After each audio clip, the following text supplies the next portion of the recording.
Good morning.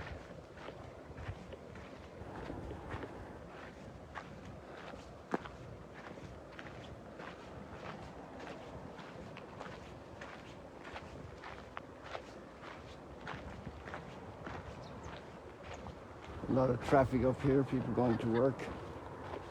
Maybe some people returning from night shifts. All the people who serve us and we don't think about it. Who monitors the electricity supply? The bakeries at this hour in the morning. The deliveries. The supermarkets love to, the suppliers love to stock it early before all the traffic starts to get in. Or late at night. We have one near us, a vegetable or food produce, and that's when they stock. All those people working in this for us.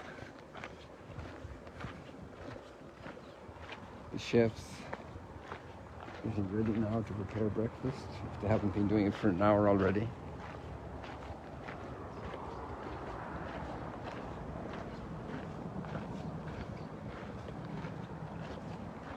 It's amazing the benefits that accrue to us through the efforts and industry and also the study, all the analysis that's done.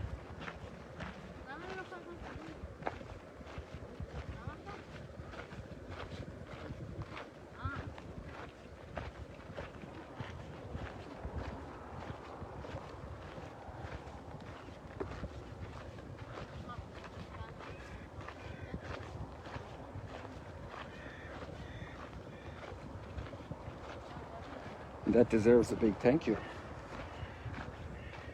And maybe we won't ever meet the person that provided the monitoring of the electricity into our home. We can say a prayer for them and that reaches them. The Lord reaches them with His blessing. Maybe some have a need or worry and we can pray for them. Good morning, Boker Tov. And you say Shidur Hai for Kol Boker.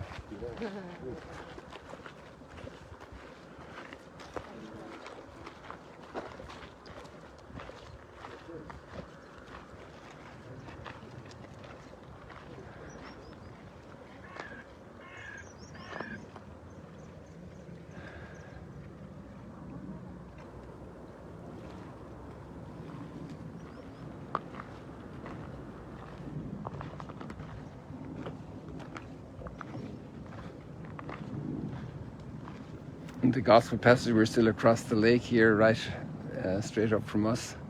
Actually, over there is where Capernaum is. And then the Mount of Beatitudes is here. The hills of bordering Lebanon. Actually, you can see Mount Hermon clearly. Not 1,000% clearly, but pretty clearly. Now there's a lot of cloud along there, but Mount Hermon is, let me see if I can get you a little bit more on the screen here. Yeah, it's really still a bit hazy for the screen. There you can see it now in the very center, it reaches that point.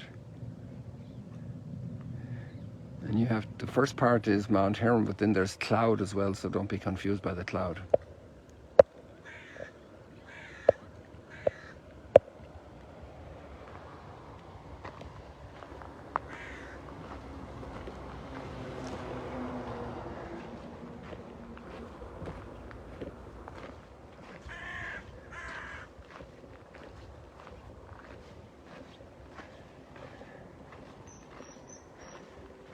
A lot of us religious people like to practice a faith externally in community, prayers, rituals. A concept that's familiar is the kingdom of God.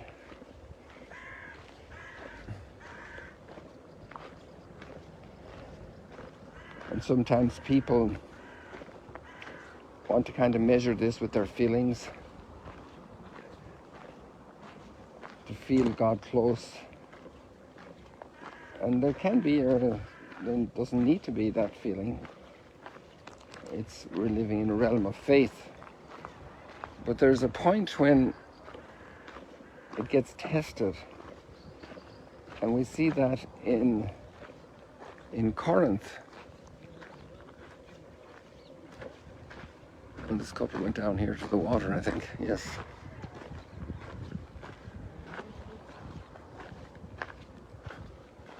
Not sure why they went into the water here. Maybe they want to explore this rock. But they could have gotten closer to it over there. But I don't know their intentions. So when we're reading here, it says that there are rivalries and jealousies.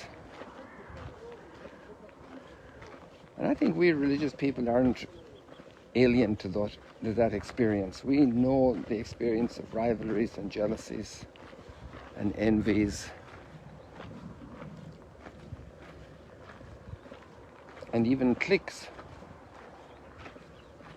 So there's, I think, a great message especially for all of us who profess some religious faith, that when we have these type of attitudes,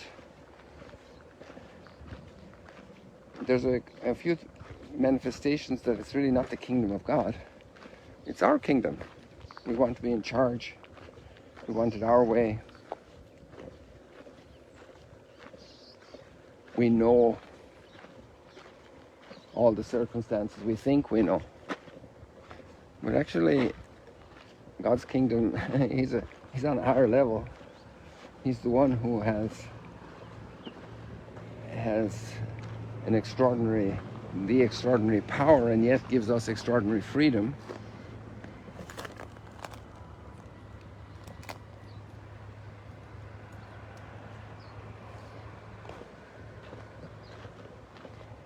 So the kingdom of heaven isn't about us having power over other people and controlling and having it our way and being the center of it. And those are all factors involved with jealousies and envies and ambitions, desires out of control, that then can come to speaking badly and acting badly to others. And that's a real test for the kingdom of God. And that's probably why patience is one of the first word that Paul uses for defining charity. It's not that we won't feel envies and jealousies and that, but how acting on them. How do we resist them? How do we be transformed so that they don't rule our lives?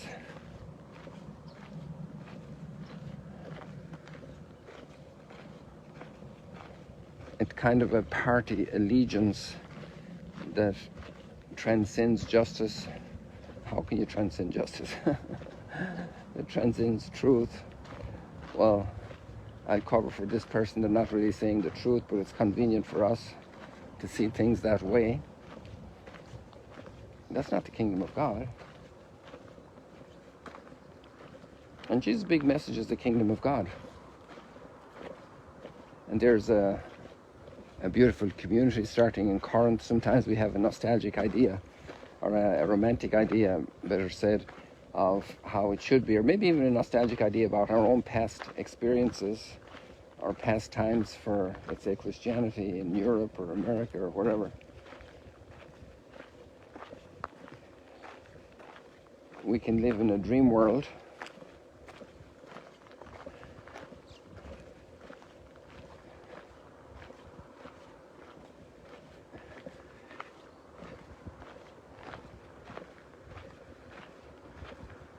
We can live in the ideal world. We think that everybody has to measure up to my measure.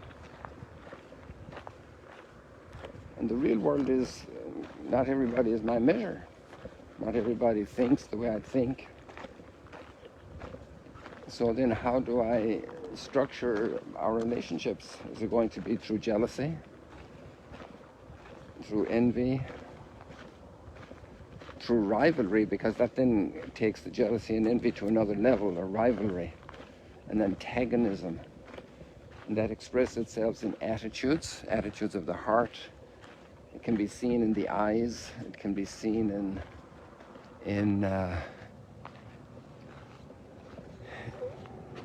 it can be heard in words, the tones.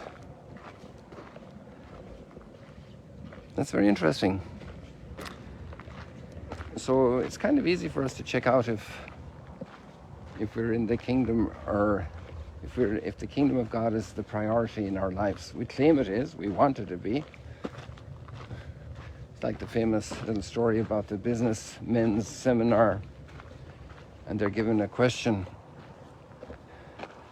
put these three realities in order: family, business, God. And they all write down God is number 1, and business is number 3, and family is number 2 after God, before business. But then when they do the analysis through the seminar, the 2-day meeting about values and so on, it really turns out that business is number 1, and family is a very weak number 2, and God is a very weak number 3. In practice, in reality.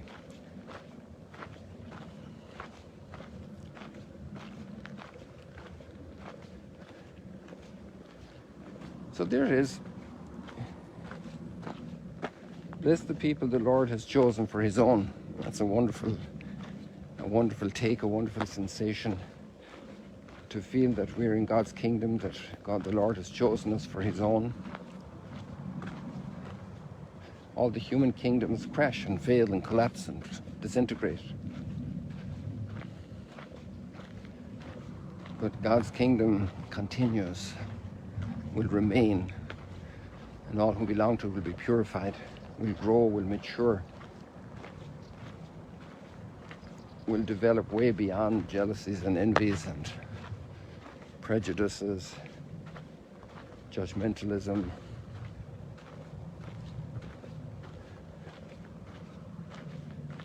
roughness, arrogance, harsh words, hostilities, destruction of others.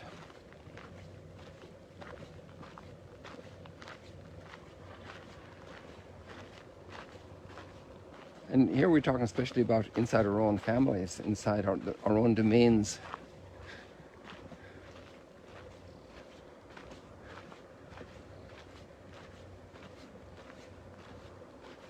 Bless the nation whose God is the Lord. The kingdom of God. God is king. So there's some reflections for today, people. I'll sign off here under the cliffs of Mount Arbel and wish you a wonderful day. Hope you get out in nature as well. Oh, look, we got a fisherman coming along here. Wow, this is the first one we've seen in a long time. Perfect timing, look at this.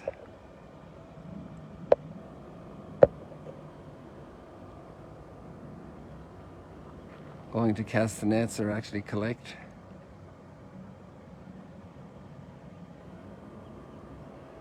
So there we got a nice sign off for today. God bless you.